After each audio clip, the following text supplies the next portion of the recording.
నమస్తే, welcome to our channel.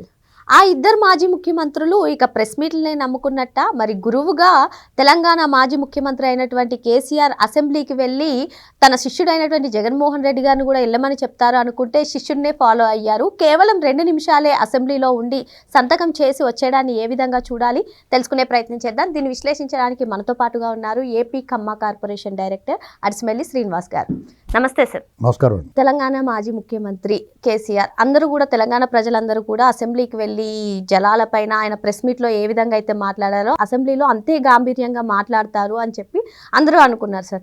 కానీ same అటు జగన్మోహన్ రెడ్డి గారు వెళ్ళి కనీసం 11 నిమిషాలైనా ఉన్నారు, ఈయన వెళ్ళి 2 నిమిషాలే అసెంబ్లీలో ఉండి వచ్చేయడాన్ని ఏ విధంగా చూడాలంటారు? ఇప్పుడు యాక్చువల్గా కేసీఆర్ గారు మంచి ప్రసంగాలు అవ్వగలుగుతాడు, మంచి భాష ఉంది, ఆయన వొకాబులరీ అద్భుతంగా ఉంటుంది, జనాలు ఆకట్టుకునే ప్రసంగాలు చేస్తాడు. ఎందుకంటే ఆయన తిట్టినా కానీ వినసొంపుగా ఉండేలా ఉంటుంది ఒక్కోసారి.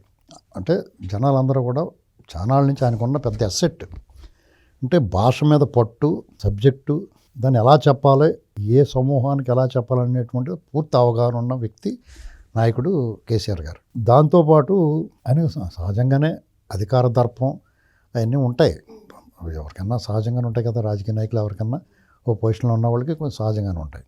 అయితే ఆయన ఎలా తిట్టి జనాలకు కోపం రప్పిస్తాడో అదే విధంగా పొగుడు కూడా లాగట్టుకుంటాడు, దగ్గర చేసుకుంటాడు. వాక్చాతుర్యం ఉంది, సమయస్ఫూర్తి ఉంది. అయితే ఆయన చేసిన మిస్టేక్ ఏంటంటే, ఆయనకున్న లోపం ఏంటంటే ఓటమిని అంగీకరించలేడని, జీర్ణించుకోలేడు. ఇప్పుడే కాదండి, 2009కి ముందు బై ఎలక్షన్ జరిగినాయి. 2004 తర్వాత రాజశేఖర రెడ్డి గారు ఏం చేశాడంటే చాలామందిని లాగేశాడు. టీఆర్ఎస్ నుంచి సంతోష్ రెడ్డి గారిని ఇలాంటి వాళ్ళందరూ లాగేసినప్పుడు బై ఎలక్షన్స్ వచ్చినాయి. వీళ్ళందరూ రాజీనామా చేశారు. బై ఎలక్షన్ వస్తే మళ్ళీ అందులో 2-3 టీడీపీకి, 2-3 కాంగ్రెస్కి ఇలా వచ్చినాయి. వాళ్ళ స్థానాలు తగ్గిపోయినాయి.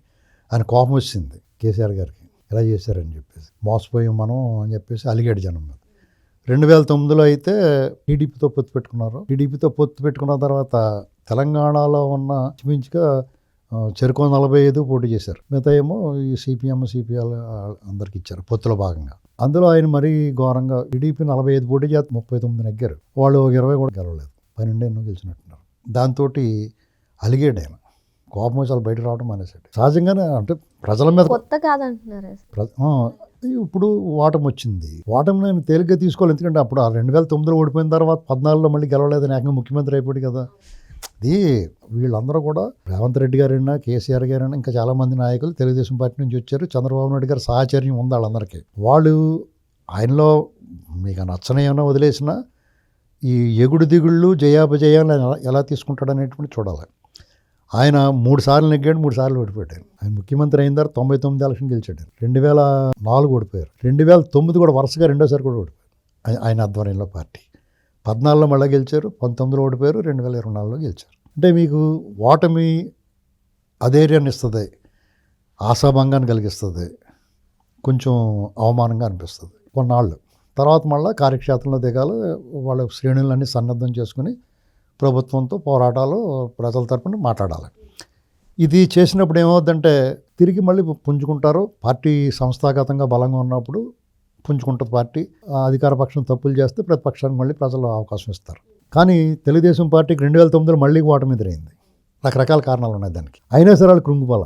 చాలా ఉద్యమం 2009 నుంచి 2014 మధ్య తెలుగుదేశం పార్టీ ఎదుర్కొన్న సవాళ్ళు, సంక్షోభాలు ఆ పార్టీ ఆవిర్భావం నుంచి ఇప్పటి వరకు ఎప్పుడు ఎదుర్కోవాలి.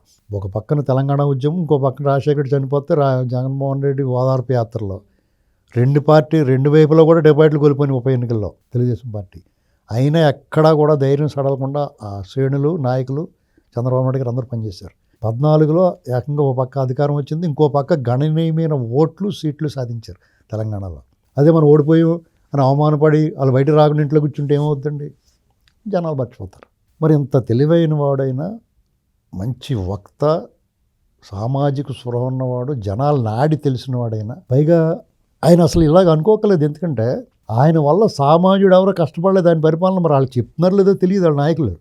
కేసీఆర్ గారి వల్ల ఆయన పరిపాలనలో నువ్వు కానీ నేను కానీ, నేను 10 ఏళ్ళ నుంచి ఇక్కడ ఉంటున్నా, నాలాంటి సామాన్యులు ఎవరికి ఇబ్బంది కలగల. ఆయన ఎవరిని ఇబ్బంది పెట్టాల. ఏమన్నా ఉంటే రాజకీయంగా ప్రత్యర్థులు వాళ్ళు ఏమైనా ఇబ్బంది పడి ఉన్నారని తప్ప, విధానపరంగా ఏమైనా తేడా వచ్చిందని తప్ప సాధారణ ప్రజల వరకు అందరూ సంతోషంగానే ఉన్నారు ఆయన పరిపాలన. ఇది మాత్రం వాస్తవం. మరి ఎందుకు ఓడిపోయాడు అంటే దానికి అనేక కారణాలు ఉంటాయి. తెలంగాణ తెచ్చిన కేసీఆర్ గారికి 2 సార్లు ఇచ్చారు, తెలంగాణ ఇచ్చిన కాంగ్రెస్కి ఇవ్వాలనుకుంటున్నారు ప్రజలు అనేటువంటిది గమనించాలి వాళ్ళు. అది గమనించి దానికి తగ్గట్టుగా వ్యవహరించాలి, వ్యూహాన్ని మార్చుకోవాలి. అది మార్చుకోకుండా గుడ్డలు చెల్లెమ్మన్నట్టు వ్యవహారం చేసి నీ సంగతి చూస్తాను అది ఇది అని పెట్టి చంద్రబాబు గారిని ఎన్నాళ్ళు తీసుకుంటాడు ఆయన? ప్రతిసారి ఆంధ్ర సెంటిమెంట్ చంద్రబాబు గారు పూచిగా చూపిద్దామంటే అవదు, అందుకని పోటీ చేయడం మానేశారు. ఇప్పుడు ఎవరిని తడతావు నువ్వు? ఇప్పుడు మీకు అయినా కూడా ఇప్పుడు మొన్న ప్రెస్ మీట్ లో కూడా చంద్రబాబు నాయుడు గారు మళ్ళీ బయటకు వచ్చి మళ్ళీ చంద్రబాబు నాయుడు గారిని మాట్లాడుతున్నాడు. రేపు గ్రేటర్లో కూడా పోటీ చేస్తాం మానేస్తారు వాళ్ళు. ఈ శ్రేణులన్నీ ఎవరికి వేస్తాయి? నువ్వు చంద్రబాబు గారిని మీరు ఇలా తిడుతున్నప్పుడు వాళ్ళందరూ కూడా ఎవరికి వేస్తారు ఓట్లు అంటే మీకు మళ్ళీ గ్రేటర్ కూడా పోతుంది, మున్సిపాలిటీ కూడా పోతాయి. మీకు ఏమనుమానలేదు అందులో. ఎందుకంటే మీరు చాలా తేలిగ్గా చూసిన మొక్కే కదా అని పీకేద్దామని చూశారు కానీ టీడీపీని, అది గరిక తిన్న గాడిదే పోద్ది కానీ గరికి మళ్ళీ మొలుస్తుంది అంటారు. అందుచేత అది ఆత్మలాడుతుంది. తెలంగాణకు ఆత్మలాడి తెలుగుదేశం పార్టీ దానికి నాశనం ఉండదు. ఎప్పుడు వచ్చి దాన్ని రెడీ చేస్తే దాన్ని రెడీ అయిపోద్ది అంతే. అంటే కేసీఆర్కి అదే భయం అని కొందరు అంటున్నారు సార్. ఎప్పుడైనా ఏ రోజైనా సరే తెలుగుదేశం పార్టీ తెలంగాణలో వస్తుంది, క్యాడర్ కూడా ఇప్పుడు బీఆర్ఎస్ క్యాడర్ మొత్తం కూడా తెలుగుదేశం నుంచి వచ్చేస్తారు. ఇప్పుడు మీకు వేరే చోట నుంచి, ఇప్పుడు వేరే ప్రాంతాల నుంచి వేరే చోట్ల నుంచి ఒక ఇంట్లోకి వచ్చారండి. ఆ ఇల్లు కొంచెం నీళ్ళు కారుతుంది, వర్షం వచ్చినట్టు అంటే ఉంటారు వాళ్ళు, పారిపోతారు కదా, ఎవరింటికి వెళ్ళిపోతారు. ఏంటండి ఇది పరిస్థితి. ఇంకా పక్క మరి జగన్మోహన్ రెడ్డి విధానం అవలంబిస్తున్నాడు. కేసీఆర్ గారిని అతను అనుసరించాలి. ఎవరు? జగన్మోహన్ రెడ్డి. ఇతను ఈ కేసీఆర్ గారు గెలిచిన తర్వాత అసెంబ్లీకి రాకపోవడాన్ని చూసి మరి ఆంధ్రలో ప్రభుత్వం మారకన్నా ముందే ఒక 4-5 నెలల ముందే మారింది కదా, ఒక 6 నెలల ముందే అక్కడ మారింది కదా తెలంగాణలో. కేసీఆర్ అటెండ్ అవ్వకపోవడం అది చూసి ఇది ఏదో బాగుందని అతను అనుసరించాడు. మీరు అటెండ్ అయ్యి మీరు జూలి దులిపి రా పోతు సింగం అన్నట్టుగా చీల్చి చెండవచ్చు. మీరు ఏం తప్పు చేశారండి?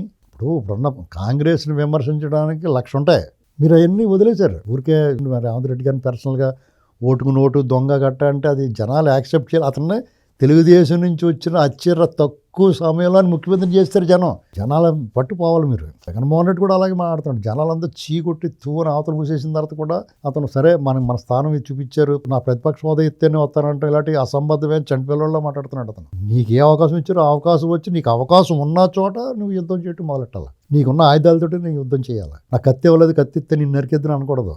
మీ దగ్గర ఏముందో దాంతో యుద్ధం చేయాలి. అంటే సార్ ఓటమి నుంచే ఎంత నేర్చుకోవచ్చు అని చెప్తూ ఉంటారు, కానీ ఇప్పుడు ఆ ఇద్దరు మాజీ ముఖ్యమంత్రులు కూడా అసలు ఓటమిని జీర్ణించుకోకపోవడం ఏ విధంగా చూడాలంటే, ఇప్పుడు మీకు రాజకీయాల్లో అంత అవగాహన ఉన్న, ఇప్పుడు అనుభవం ఉన్న కేసీఆర్ గారు ఎలా వ్యవహరించారు, ఇప్పుడు జగన్మోహన్ రెడ్డి అనుభవం లేకుండా ఒళ్ళంతా పొగరు కొవ్వు అధికార మతంతో వ్యవహరించిన వాడు ఎలాగ ఉన్నాడో ఈయన కూడా అలా చేస్తున్నాడు. మీరందరూ కూడా చంద్రబాబు నాయుడు గారిని ఆదర్శంగా తీసుకోవాలి మీరు. ఎందుకంటే గెలుపు ఓటమిని సమానంగా స్వీకరిస్తాడు. చూసుకోండి, గెలుపు వచ్చినప్పుడు ఏం పొంగిపోలేదైనా, ఓడిపోయినప్పుడు కూడా ప్రజా తీర్పును శిరసా వహిస్తున్నాను నేను. మా పాలన నచ్చలేదు, మేము ఎంత తప్పు చేసామా, ఇంత దారుణంగా ఓడించినానికి మేము తప్పు చేసామని అనుకున్నాడు తప్ప ఆయన ఏమీ ప్రజలను నిందించలేదు, ప్రజల పట్ల ఏం కోపం పెట్టుకోలేదు. తిరిగి వాళ్ళ కోసమే ట్రై చేశాడు. 6 నెలలు తిరగకుండా జనం అంతా చంద్రబాబు నాయుడు గారు ఎంబడబడ్డారు. మీరు అది గమనించాలి. 2019లో చంద్రబాబు నాయుడు గారు ఓడిపోయినప్పుడు, ఓడిపోక ముందు 2018లో కేసీఆర్ గారు ముఖ్యమంత్రి అయినప్పుడు అధికార గర్వంతో ఆయన ఏం మాట్లాడాడంటే స్వాతిశయంతో రిటర్న్ గిఫ్ట్ ఇస్తాను ఇలాంటి మాటలు మాట్లాడాడు. ఆయన ఓడిపోయిన వెంటనే రిటర్న్ గిఫ్ట్ ఇచ్చినట్టు అనుకుని తెగనవ్వేరయ్యాలి వాళ్ళందరూ. చంద్రబాబు నాయుడు గారు ఓడిపోయిన వెంటనే ఈ ఓటమి నేను ఇంత దారుణంగా ఓడిపోవడానికి నేను ఏం తప్పు చేశాను అనుకున్నాడు తప్ప తిరిగి ప్రజల్లోకి వచ్చాడు. స్వయంగా జగన్మోహన్ రెడ్డి అన్ని తప్పులు చేశాడు. ప్రజావేదిక కూలగొట్టడం దగ్గర మొదలెట్టి డిస్ట్రక్షన్, రివర్స్ టెండరింగ్, ఇసుక పాలసీ, మద్యం పాలసీ ఇవన్నీ మార్చేసి అవకతవక చేసి పడేసాడు. 6 నెలల్లో జనం చంద్రబాబు నాయుడు వెనకాల 2019 మే 31వ తారీఖున ఎప్పుడు అతను ప్రమాణ స్వీకారం చేస్తే 2019 డిసెంబర్ నాటికి చంద్రబాబు నాయుడు గారు పాత 13 జిల్లాల్లో 10 జిల్లాల పర్యటన చేశాడు. 10 జిల్లాల పర్యటనలో కూడా జనం ఎగబడి వచ్చారు ఆయనకి. ఆయన కోసం వేచి ఉన్నారు జనం. జగన్మోహన్ రెడ్డి మీద అప్పుడే ప్రారంభమైపోయింది. 20 మార్చి వచ్చినట్టు కరోనా వచ్చింది కానీ లేకపోతే అప్పుడే చీయందిరు అతన్ని. ఇలాగా ప్రజల నుంచి వచ్చిన వ్యతిరేకతని ప్రతిపక్షం అనుకూలంగా మార్చుకుని పోరాటం చేయాలి. అధికార పక్షం మంచిదనుకోండి, కొంచెం ఆలోచనగా మార్చుకుంటారు కొన్ని. అయినా సరే ప్రజల్లో సారి ముద్ర పడితే వాళ్ళు ఏం చేసినా కానీ ఇంకా అవుట్. మీకు మళ్ళీ కేసీఆర్ ఛాన్స్ ఉండదు ఇంకా. ఎందుకంటే మీరు ప్రజలు ఏమనుకుంటారో, నువ్వు 2 ఏళ్ళు అయిపోయింది నువ్వు ఇంట్లో ఉండి రాకపోతే ఏంటి, నువ్వు అధికార పక్షానికి విమర్శ చేయకుండా అవకాశం ఇచ్చాడు ఏం చేస్తున్నారో చూడటం ఒక రకం, లేదా అసలు సమస్యలే పట్టించుకోకుండా ఇంట్లో పడకుండా అధికార పక్షానికి అవకాశం ఇవ్వాలి. ఈ లోపల మీరు అసెంబ్లీకి హాజరవ్వాలి, వాళ్ళ విధానాలను ప్రశ్నిస్తూ ఉండాలి, విధానాలు సరిగ్గా ఉండేలా చూడాలి. మీకున్న వాయిస్ కానీ మీ పవర్ కానీ మిగతా వాళ్ళకి ఎందుకు ఉంటుంది? మీ అంత శక్తివంతులు ఎలాగవుతారు ఎవడన్నా నాయకుడు? అందరికన్నా శక్తివంతులు కాబట్టి మీరు నాయకుడు అయ్యారు. మీ బదులు వాళ్ళు ఎలా మాట్లాడతారు? మీ అబ్బాయి అయినా సరే, మీ మేనళ్ళైనా ఎవరైనా సరే మీతో సమానం కాదు. కేసీఆర్ అనేటువంటి వ్యక్తి ఒక శిఖరం.